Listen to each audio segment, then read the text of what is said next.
Welcome back to the award-winning How We Can Heal podcast. Season 6 is coming soon with new episodes available each week on Monday.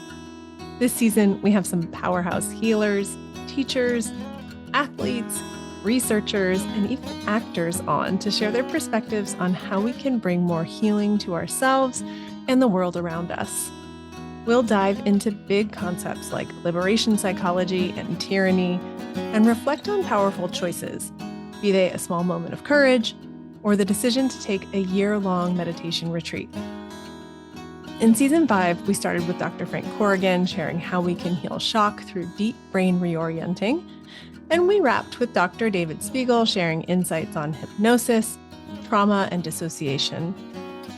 We also had a few athletes and runners on the show. Todd Gleeden, who shared his journey of healing from cancer, Bogi Akulo, who described what inspired her to launch a nonprofit in her community in Kenya, and Dion and Lucia Leonard, who adopted their dog Gobi after the dog ran over 70 miles with Dion across the Gobi Desert. That's loyalty right there. We also talked about parenthood and loss and so many things in between. What stood out to you from Season 5? You know I always love hearing from you. So please email your thoughts, questions, and ideas to info@howwecanheal.com. I'm also super grateful for your comments and reviews on YouTube, Apple, Spotify, and wherever you're listening right now.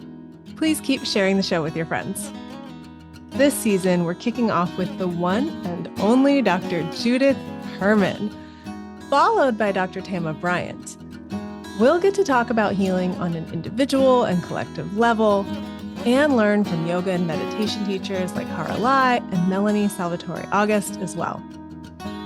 We'll wrap with a few surprises, including a professional actor I'm sure you've seen on the screen.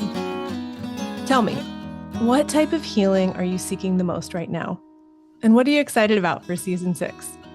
Drop me a line at info@howwecanheal.com and let me know what's on your mind and in your heart. I'll be back here soon with episode 1, so I'll see you in a few.